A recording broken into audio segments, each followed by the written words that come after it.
ಅವರಿಗೆ ನಮಸ್ಕಾರ. ನಾನು ಡಾಕ್ಟರ್ ಕಸ್ತೂರಿ ಮೋಹನ್ ಪೈ ಅಂತ. ಇಲ್ಲಿ ಕದ್ರಿ CV ನಾಯಕ್ ಹಾಲ್ ಹತ್ತಿರ ಇರುವ ನಮ್ಮ GSB ಸೇವಾ ಸಂಘ, ಗೌಡ ಸಾರಸ್ವತ ಬ್ರಾಹ್ಮಣ ಸೇವಾ ಸಂಘ ಎಂಬ ಒಂದು ಚಾರಿಟೇಬಲ್ ಸಂಸ್ಥೆಯ ನಾನು ಅಧ್ಯಕ್ಷನಾಗಿರ್ತೇನೆ. ನಾವು ನಮ್ಮ 13ನೇ ತಾರೀಕಿಗೆ ಒಂದು ವಿಶೇಷ ಕಾರ್ಯಕ್ರಮವನ್ನು ಹಮ್ಮಿಕೊಂಡಿದ್ದೇವೆ. ನಮ್ಮ ಹೊಸ ಕಟ್ಟಡದ ಶಿಲಾನ್ಯಾಸ. ಇದಕ್ಕೋಸ್ಕರ ನಿಮ್ಮ ಮುಂದೆ ನಾವು ಬಂದಿರ್ತೇವೆ. ಇದರ ಎಲ್ಲ ಡೀಟೇಲ್ಸ್ಗಳನ್ನು ಕೊಡಲಿಕ್ಕೆ ನಮ್ಮ ಸಂಸ್ಥೆಯ ಗೌರವ ಕಾರ್ಯದರ್ಶಿಗಳಾದ ಡಾಕ್ಟರ್ ರಮೇಶ್ ಪೈ ಅವರಿಲ್ಲಿದ್ದಾರೆ. ನಮಸ್ಕಾರ. ಅದೇ ರೀತಿ ಗೌರವ ಖಜಾಂಚಿಗಳಾಗಿದ್ದ ಶ್ರೀ ಕುಂಬ್ಳೆ ನರಸಿಂಹಪ್ರಭು ಅವರಿಲ್ಲಿದ್ದಾರೆ. ನಮ್ಮ ಸಂಸ್ಥೆಯ ಹಿರಿಯರು, ಮಾರ್ಗದರ್ಶಕರು ಹಾಗೂ ಆರ್ಥಿಕ ತಜ್ಞರಾದ ಶ್ರೀ BR ಶೆಣೆಯವರಿದ್ದಾರೆ.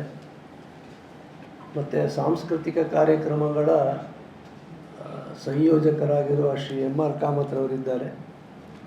ಅದೇ ರೀತಿ ನಮ್ಮ ಕಾರ್ಯಕ್ರಮಗಳ ನಡೆಸಿಕೊಡುವ ಉಸ್ತುವಾರಿ ಸ್ಥಾನದಲ್ಲಿರುವ ಸೂತ್ರ ಸಂಚಾಲಕಿಯಾಗಿರುವ ಶ್ರೀಮತಿ ಸುಚಿತ್ರಾ ಶೆಣೆಯವರಿದ್ದಾರೆ. ಹಾಗೂ ನಮ್ಮ ಸಂಸ್ಥೆಯ ಆಡಳಿತಾಧಿಕಾರಿ ಶ್ರೀ ವೆಂಕಟೇಶ್ ಬಾಳಿಗಾರವರಿದ್ದಾರೆ. ಇದೊಂದು ನಮ್ಮ ಸಂಸ್ಥೆಯ ಇತಿಹಾಸದಲ್ಲಿ ಒಂದು ವಿಶೇಷ ಕಾರ್ಯಕ್ರಮ. ಆದ್ದರಿಂದ ಅದಕ್ಕೆ ತುಂಬ ಪ್ರಾಮುಖ್ಯತೆಯನ್ನು ನಾವು ಕೊಟ್ಟಿರ್ತೇವೆ. ಈ ಕಟ್ಟಡದ ಹೆಸರು ವಾಗ್ದೇವಿ ಟವರ್ಸ್ ಅಂತ. ಕನ್ನಡ ಭಾಷೆಯಲ್ಲಿ ವಾಗ್ದೇವಿ ಅಂದರೆ ವಾಕ್, ಸರಸ್ವತಿ ಎಂದ ಅರ್ಥ. ಆದ್ದರಿಂದ ಈ ಸಂಸ್ಥೆಗೆ, ಈ ಕಟ್ಟಡಕ್ಕೆ ವಾಗ್ದೇವಿ ಟವರ್ಸ್ ಎಂಬ ಹೆಸರು ನಾವು ಇಟ್ಟಿದ್ದೇವೆ. ಮಂಗಳೂರಿನ ಹೃದಯ ಭಾಗದ ಕದ್ರಿಯಲ್ಲಿ ಹಿಂದೆ 1965ರ ಇಸ್ವಿಯಲ್ಲಿ ಅಂದಿನ ಅಗತ್ಯದ ಪ್ರಮಾಣ 750 ಸೀಟುಗಳ ನಗರದ ಮೊದಲ ಅತ್ಯಾಧುನಿಕ ಸುಧೀರ್ CV ನಾಯಕ್ ಸಭಾಗೃಹದ ಶಿಲಾನ್ಯಾಸ ಮಾಡಿದ ಗೌಡ ಸಾರಸ್ವತ ಬ್ರಾಹ್ಮಣ ಸೇವಾ ಸಂಘ 2 ವರ್ಷದೊಳಗೆ ಜನತೆಗೆ ಈ ಸಭಾಗೃಹವನ್ನು ಅರ್ಪಣೆ ಮಾಡಿ ಮುಂದೆ ಹವಾನಿಯಂತ್ರಿತ ಮಾಡಿತ್ತು. ಈಗ 60 ವರ್ಷಗಳ ನಂತರ ನಮ್ಮ ನವೀನ ಯೋಜನೆ, ಇಂದಿನ ಅವಶ್ಯಕತೆ ಪ್ರಮಾಣ 60,000 ಚದರ ಅಡಿಗಳ ವಾಗ್ದೇವಿ ಟವರ್ಸ್ ರಚನೆಯ ಇದೇ ತಾರೀಕು 13 ಶನಿವಾರ ಬೆಳಗ್ಗೆ 8:30ಕ್ಕೆ ಶಿಲಾನ್ಯಾಸ ಮಾಡಿ ಇದನ್ನು ಕೂಡ 2 ವರ್ಷಗಳ ಸಮಯದಲ್ಲಿ ಪೂರ್ಣಗೊಳಿಸಲು ನಾವು ಸಜ್ಜಾಗಿದ್ದೇವೆ. ಅಂದಿನ ದಿನಗಳಿಗೆ ಅಗತ್ಯಗಳಿಗೆ ದೂರದೃಷ್ಟಿಯ ನೇತೃತ್ವದ ಹಾಗೂ ಆರ್ಥಿಕ ಸಹಾಯ ನೀಡಿ ಬೆನ್ನೆಲುಬಾಗಿ ನಿಂತ ಸಮಾಜದ ಹಲವಾರು ಹಿರಿಯರು ಈ ಹೆಜ್ಜೆಯಲ್ಲಿ ಇನ್ನೂ 2 ಹೆಜ್ಜೆಗಳನ್ನು ಮುಂದಿಟ್ಟು ಅಂದೂ ಇದನ್ನು ಮಾಡುವಾಗ 1938ನೇ ಇಸ್ವಿ ಈ ಸಂಸ್ಥೆಯನ್ನು ಮಾಡಿದಾಗ, ಅದೇ ರೀತಿ ಸುಧೀರ್ CV ನಾಯಕ್ ಅವರು 65ನೇ ಇಸ್ವಿಯಲ್ಲಿ ಮಾಡಿದ್ದು. ಇಂದಿನ ಸಮಾಜದ ಹಿಂದಿನವರಿಗಿಂತ 2 ಹೆಜ್ಜೆ ಮುಂದೆ ಇಟ್ಟ ಇಂದು ಸಮಾಜವನ್ನು ಮುನ್ನಡೆಸುತ್ತಿರುವ ದೇಶದ ಎಲ್ಲ ಸಮಾಜಗಳ ಧಾರ್ಮಿಕ, ಸಾಮಾಜಿಕ, ಶೈಕ್ಷಣಿಕ, ಭಾಷಾ, ಕೊಂಕಣಿ ಭಾಷೆ ವಿಶೇಷವಾಗಿ ಹಾಗೂ ಸಾಂಸ್ಕೃತಿಕ ಪುನರುತ್ಥಾನಕ್ಕೆ ತಮ್ಮ ಅಮೂಲ್ಯವಾದ ಆರ್ಥಿಕ ಹಾಗೂ ನೈತಿಕ ಕೊಡುಗೆ ಕೊಟ್ಟ ಉದ್ಯಮಿ, ಮೂಲತಃವಾದ ಮಂಗಳೂರಿನವರು, ಈಗ ಬೆಂಗಳೂರಿನಲ್ಲಿರ್ತಾರೆ, ಡಾಕ್ಟರ್ P. ದಯಾನಂದ ಪೈಗಳು ಈ ಹೊಸ ಯೋಜನೆಯ ಶಿಲಾನ್ಯಾಸವನ್ನು ನಡೆಸುತ್ತಾರೆ. 20ನೇ ಶತಮಾನದಲ್ಲಿ ಇನ್ನೂ ಆರ್ಥಿಕವಾಗಿ ಬೆಳೆಯದ ಸಮಾಜಕ್ಕೆ ಶಿಕ್ಷಣ, ವಸತಿ, ವೈದ್ಯಕೀಯ ನೆರವನ್ನು ನೀಡಲು ಇಸವಿ 1938ರಲ್ಲಿ ಪ್ರಾರಂಭಿಸಿದ ಗೌಡ ಸಾರಸ್ವತ ಬ್ರಾಹ್ಮಣ ಸೇವಾ ಸಂಘವನ್ನು ಸ್ಥಾಪಿಸಿ ಸಮಾಜಕ್ಕೆ ಬೆನ್ನೆಲುಬಾಗಿ ನಿಂತಿತ್ತು. ಶಿಕ್ಷಣಕ್ಕೆ ಸಾಧಾರಣ ಒಂದು ವರ್ಷದಲ್ಲಿ 600 ವಿದ್ಯಾರ್ಥಿಗಳಷ್ಟು ಪುಸ್ತಕಗಳನ್ನು, ಯೂನಿಫಾರ್ಮ್ಗಳನ್ನು ಮತ್ತು ಶಿಕ್ಷಣಕ್ಕೆ ಬೇಕಾದ ವಿವಿಧ ಪರಿಕರಗಳನ್ನು ಅವರಿಗೆ ನಾವು ಕೊಡ್ತಿದ್ದೆವು. ಇದು ಆರ್ಥಿಕ ಶಿಕ್ಷಣಕ್ಕಾಗಿ ಶಿಕ್ಷಣಕ್ಕೋಸ್ಕರ ಮಾಡಿದ ಆರ್ಥಿಕ ಸಹಾಯ. ಇಂದು ಭಾರತದ ಶೈಕ್ಷಣಿಕ ಜಿಗಿತದಿಂದ IT ಮತ್ತು ಸ್ಟಾರ್ಟಪ್ ಉದ್ಯಮದಿಂದ ಈಗಿನ ಸಮಾಜದಲ್ಲಿ ನಾವು ಕಾಣಸಿಗುವ ಒಂದು ತೊಂದರೆಯನ್ನು ಸರಿಪಡಿಸಲು ನಾವು ಇದರ ನಕ್ಷೆಯನ್ನು ತಯಾರಿಸಿದ್ದೇವೆ. ಅದು ಹೇಗೆಂದರೆ, ಈಗ ಈ ಸ್ಟಾರ್ಟಪ್ ಮತ್ತು IT ಉದ್ಯಮದಿಂದ ಹುಟ್ಟೂರು ಮತ್ತು ಹೆತ್ತವರನ್ನು ಬಿಟ್ಟು ದೂರದಲ್ಲಿ ಕಾರ್ಯಪ್ರವೃತ್ತರಾದ ಯುವ ಜನಾಂಗಕ್ಕೆ ನಮ್ಮ ಕರಾವಳಿ ಜಿಲ್ಲೆಗಳಲ್ಲೇ ಅವರ ಉದ್ಯಮ ನಡೆಸಿ ತಮ್ಮ ಹೆತ್ತವರೊಡನೆ ನೆಲೆ ನಿಲ್ಲಲು ಸವಲತ್ತು ಮಾಡಿಕೊಳ್ಳಲು 20,000 ಚದರ ಅಡಿಯ IT ಮತ್ತು ಸ್ಟಾರ್ಟಪ್ ಸ್ಥಳಾವಕಾಶ ಈ ಕಟ್ಟಡದಲ್ಲಿ ನಾವು ನಿರ್ಮಾಣ ಮಾಡುವ ಯೋಜನೆ ಮಾಡಿದ್ದೇವೆ. ಅದರ ಹಾಗೆ 5,000 ಚದರ ಅಡಿಗಳಷ್ಟು ಅತ್ಯಾಧುನಿಕ ಮಲ್ಟಿ ಸ್ಪೆಷಾಲಿಟಿ ಹೊರರೋಗಿ ಚಿಕಿತ್ಸಾ ವಿಭಾಗದ ಇಂದಿನ ಸಮಾಜದ ಸೇವಾಮುಖಿ ಕಾರ್ಯಕ್ರಮಗಳನ್ನು ಇಂದು ಮುನ್ನಡೆಸಲು ಅದಕ್ಕೂ 5,000 ಚದರ ಅಡಿಗಳಷ್ಟು ಸೇವಾ ಸಂಘದ ಕೇಂದ್ರ, ಉದ್ಯೋಗಸ್ಥ ಒಂಟಿ ಮಹಿಳೆಯರಿಗಾಗಿ 5,000 ಚದರ ಅಡಿಗಳಷ್ಟು ಸ್ವಾವಲಂಬಿ ವಸತಿ ನಿಲಯ, ಎಳೆಯರಿಗಾಗಿ ಸಾಂಸ್ಕೃತಿಕ ಹಾಗೂ ಕ್ರೀಡಾ ಕೇಂದ್ರ ಇತ್ಯಾದಿಗಳನ್ನು ಒಳಗೊಂಡ ಹಾಗೂ 70 ವಾಹನಗಳ ನಿಲುಗಡೆ ಸ್ಥಳವಿರುವ ಈ ವಾಗ್ದೇವಿ ಟವರ್ಸ್ ಒಳಗೊಂಡಿದೆ. ಎಂದರೆ ಈ ಕಟ್ಟಡದಲ್ಲಿ ಇಷ್ಟೆಲ್ಲವನ್ನು ಮಾಡಿಕೊಡುವ ಉದ್ದೇಶದಿಂದ ನಾವು ಇದನ್ನು ನಿರ್ಮಿಸ್ತಾ ಇದ್ದೇವೆ. ಇದರಲ್ಲಿ ಪ್ರಮುಖ ವಿಷಯ ಏನೆಂದರೆ, ಇಂದಿನ ದಿವಸಗಳಲ್ಲಿ ಯಾವಾಗಲೂ ಸಾಮಾಜಿಕ ತಾಣಗಳಲ್ಲಿ, ಪತ್ರಿಕೆಗಳಲ್ಲಿ ಅಥವಾ ಬೇರೆ ದೃಶ್ಯ ಮಾಧ್ಯಮಗಳಲ್ಲಿ ಮಾತನಾಡುತ್ತಿರುವಾಗಲೂ ಎಲ್ಲ ಒಂದೇ ಮಾತು ಕೇಳಿ ಬರುವುದು, ನಾವು ಮನೆಯಲ್ಲಿ ಇಬ್ಬರೇ, ಹೆಚ್ಚು ಪ್ರಾಯ ಆದವರು, ಮಕ್ಕಳು ಎಲ್ಲಿದ್ದಾರೆ? ಬೆಂಗಳೂರಿನಲ್ಲಿದ್ದಾರೆ, ಹೈದರಾಬಾದ್ನಲ್ಲಿದ್ದಾರೆ, ಇಂಗ್ಲೆಂಡ್ನಲ್ಲಿದ್ದಾರೆ, ಅಮೇರಿಕಾದಲ್ಲಿದ್ದಾರೆ, IT ಇಂಡಸ್ಟ್ರಿಯಲ್ಲಿದ್ದಾರೆ. ಇಂಡಸ್ಟ್ರಿಯಲ್ಲಿದೆ ಅಂತ ಭಾರಿ ಖುಷಿ, ಆದರೆ ದೂರದಿದ್ದಾರೆ ಅಂತ ಒಂದು ದುಃಖ. ಇದನ್ನು ಹೇಗೆ ಸರಿಪಡಿಸುವುದು ಎಂಬೊಂದು 2-3 ವರ್ಷದಿಂದ ನಮ್ಮ ಚಿಂತನೆ ನಡೆಯುತ್ತಾ ಇತ್ತು. ಸೊ ಅದಕ್ಕೆ ಈಗ ಇತ್ತೀಚೆಗೆ ಕರ್ನಾಟಕ ಮತ್ತು ಸೆಂಟ್ರಲ್ ಗೌರ್ಮೆಂಟ್, ಕೇಂದ್ರ ಸರ್ಕಾರ ಸಹ ಹೆಚ್ಚು IT ಉದ್ಯಮಗಳಿಗೆ ಕರಾವಳಿ ಕರ್ನಾಟಕದಲ್ಲಿ ಒಂದು ಪ್ರೋತ್ಸಾಹ ನೀಡಬೇಕು, ಅಲ್ಲಿ ವಾತಾವರಣ ಇದೆ ಎಂಬುದನ್ನು ಸ್ಪಷ್ಟಪಡಿಸಿದೆ.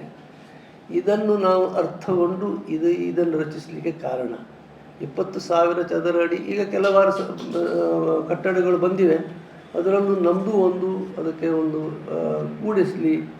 ಈ ಯುವ ಜನಾಂಗ ನಮ್ಮ ಹುಟ್ಟೂರು ಬಿಟ್ಟು ಹೋಗದ ಹಾಗೆ ಅವರ ಉದ್ಯೋಗವೂ ಸಹ ಆಗಬೇಕು, ಸಾಮಾಜಿಕ ಕರ್ತವ್ಯ ಸಹ ಆಗಬೇಕು, ಅದರಿಂದ ಇಲ್ಲಿ ಉಳಿಬೇಕು ಜನ ಎಂಬ ಈ ದೊಡ್ಡ ಒಂದು ಗುರಿಯನ್ನು ಇಟ್ಟುಕೊಂಡು ಇದನ್ನು ನಾವು ರಚಿಸಿದ್ದೇವೆ.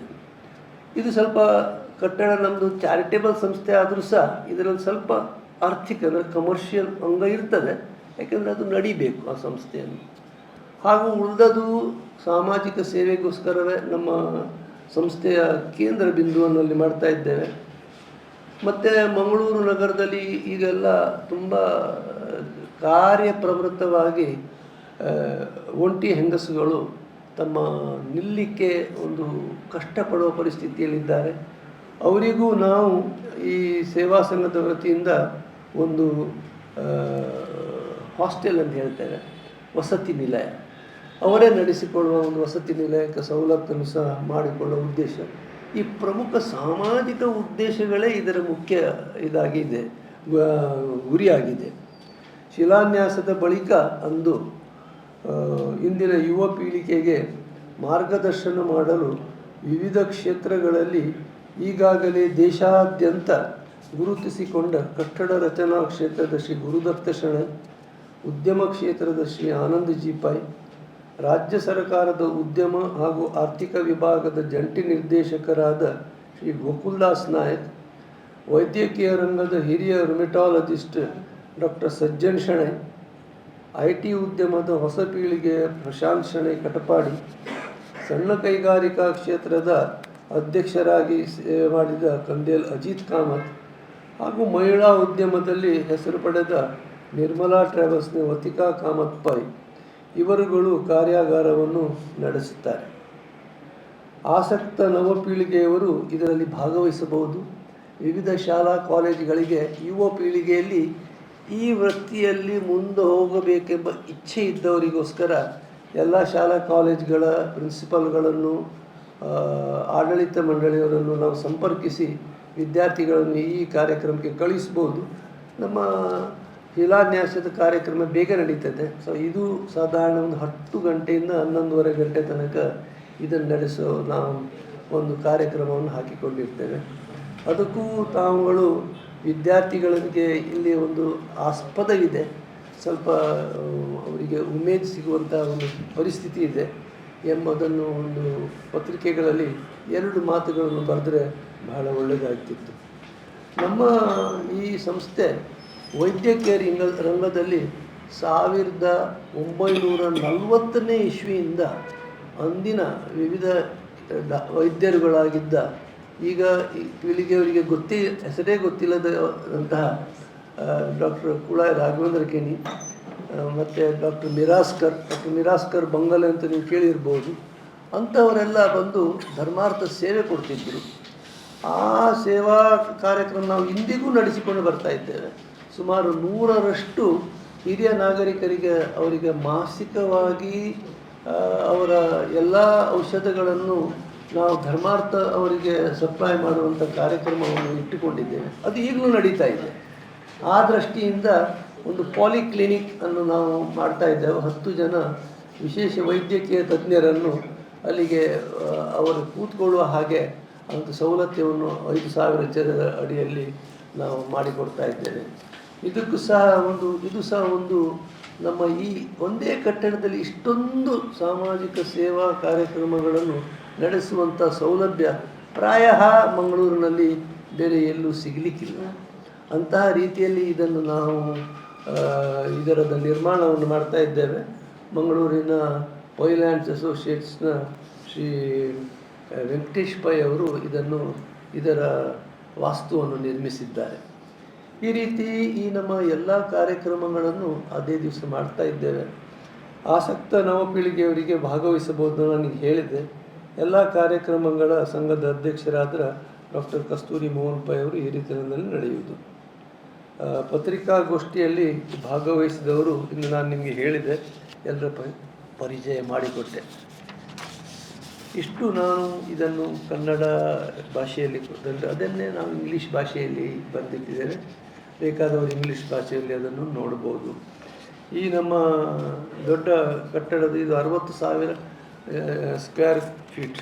ಇಷ್ಟು ಇದರಲ್ಲಿ ಈ ಕಟ್ಟಡದ ನಾವು ರಚನೆಯ ಇದರ ಚಿತ್ರವನ್ನು ನಾವಿಲ್ಲಿ ಕೊಟ್ಟಿರ್ತೇವೆ. ಇದರಲ್ಲಿ ಮತ್ತು ಇನ್ನೊಂದು ಇದೆಂದರೆ ಯುವ ಪೀಳಿಗೆಗೋಸ್ಕರ ಒಳಗಿನ ಅಂದರೆ ಇಂಡೋರ್ ಗೇಮ್ಸ್ ಆಟೋದು ಇಂಡೋರ್ ಗೇಮ್ಸ್ಗಳಿಗೆ ಒಂದು ಸಣ್ಣ ಜಾಗವನ್ನು ನಾವು ಸೃಷ್ಟಿಸಿದ್ದೇವೆ. ಅಂದರೆ ಯುವ ಪೀಳಿಗೆಗೆ ಈಗ ಇಷ್ಟವಿರುವ ಕಾರ್ಯಕ್ರಮಗಳಿಗೆ. ಮತ್ತು ನಮ್ಮದು ಒಂದು ಇತ್ತೀಚೆಗೆ ನಾವು ನಮ್ಮ ಸಂಸ್ಥೆಯ ಧ್ಯೇಯಗಳಲ್ಲಿ ಸೇರಿಸಿಕೊಂಡದ್ದು ಕೊಂಕಣಿ ಭಾಷೆಯ ಪುನರುತ್ಥಾನದ ಕಾರ್ಯಕ್ರಮ. ಅದು ಸಹ ಇಲ್ಲಿ ಈಗ ಸಹ ನಡೀತಾ ಇದೆ. ಕೊಂಕಣಿ ವಾಚನ ಸಂಘ ಅಂತ ಪ್ರತಿ ಬುಧವಾರ ಅಲ್ಲಿ ಕೊಂಕಣಿ ವಾಚನ ಅಂದರೆ ಓದಲು ಮತ್ತು ಬರೆಯಲು ಹಿರಿಯರಿಗೆ, ಈಗ ಶಾಲೆಯಲ್ಲಿ ಇದ್ದವರಿಗೆ ಶಾಲೆಯಲ್ಲಿ ಕಲಿಸ್ತಾರೆ, ಅವರಿಗೋಸ್ಕರ ಒಂದು ವಿಶೇಷ ಸ್ಥಳವನ್ನು ನಾವು ಅದರಲ್ಲಿ ಸೃಷ್ಟಿ ಮಾಡಿದ್ದೇವೆ. ಈ ಸಂಸ್ಥೆ ಈ ಹೊಸ ಬಿಲ್ಡಿಂಗ್ನಲ್ಲೂ ಕೊಂಕಣಿ ಭಾಷೆಯ ಉದ್ಧರಗತಿಗೆ ನಾವು ಈಗಾಗಲೇ ಕೊಂಕಣಿ ಕಲಿಯುವ ವಿದ್ಯಾರ್ಥಿಗಳಿಗೆ ಶಿಷ್ಯ ವೇತನಗಳನ್ನು ಕೊಡ್ತಾ ಇದ್ದೇವೆ.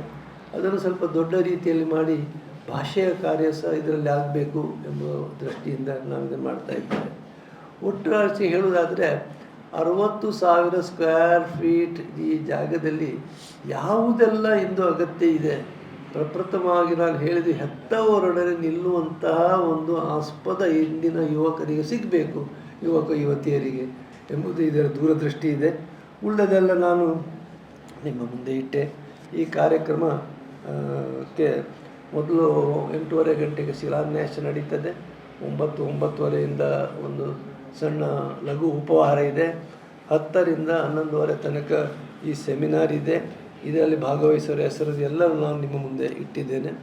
ಎಲ್ಲರೂ ತಾವು ದಯವಿಟ್ಟು ಇದಕ್ಕೆ ಬರಬೇಕು ಮತ್ತು ತಮ್ಮ ಮಾಧ್ಯಮ ಪತ್ರಿಕೆಗಳ ದೃಶ್ಯ ಮಾಧ್ಯಮಗಳ ಇದರಲ್ಲಿ ಇದಕ್ಕೆ ಬೇಕಾದಷ್ಟು ಪ್ರಚಾರ ಕೊಡಬೇಕು. ಯಾಕೆಂದರೆ ಇಂತಹ ಒಂದು ಸಾಮಾಜಿಕ ಸೇವಾ ಸಂಸ್ಥೆಯಾಗಿ ಇರುವ ಸಂಸ್ಥೆಯಲ್ಲಿ ಇಂಥದ್ದನ್ನು ಪ್ರಾಯಃ ನಾವು ಮಂಗಳೂರಿನಲ್ಲಿ ನಾವು ಎಲ್ಲೂ ಮಾಡಲಿಲ್ಲ. ಮೊದಲೇ ಸುಧೀರ್ ಸಿ ವಿ ನಾಯಕ್ ಹಾಲ್ ಮಾಡುವಾಗಲೂ ಮೊದಲೇ ಹೆಜ್ಜೆ ಇಟ್ಟದ್ದೇ ಈ ಸಂಸ್ಥೆ ಆಧುನಿಕ ಸಭಾಗೃಹ ನಡೆಸುವುದರಲ್ಲಿ. ಇದೇ ರೀತಿ ಇದಕ್ಕೆ ನೀವು ಬೇಕಾದಷ್ಟು ಪ್ರಚಾರ ಕೊಡಬೇಕು. ಮತ್ತು ಇದರ ಬಗ್ಗೆ ಏನಾದರೂ ಪ್ರಶ್ನೆಗಳಿದ್ದರೆ ನಮ್ಮ ಟ್ರೆಜರರ್ ಇದ್ದಾರೆ, ಕಾರ್ಯದರ್ಶಿಗಳಿದ್ದಾರೆ, ನಮ್ಮ CEO ಇದ್ದಾರೆ, ಕಾರ್ಯಕ್ರಮ ನಡೆಸುವವರಿದ್ದಾರೆ, ಎಲ್ಲರೂ ನಾವಿದ್ದೇವೆ. ಯಾವುದಾದ್ರು ಪ್ರಶ್ನೆ ಇದ್ದರೆ ಅದಕ್ಕೆ ನಾವು ಸೂಕ್ತ ಉತ್ತರ ಕೊಡ್ತೇವೆ.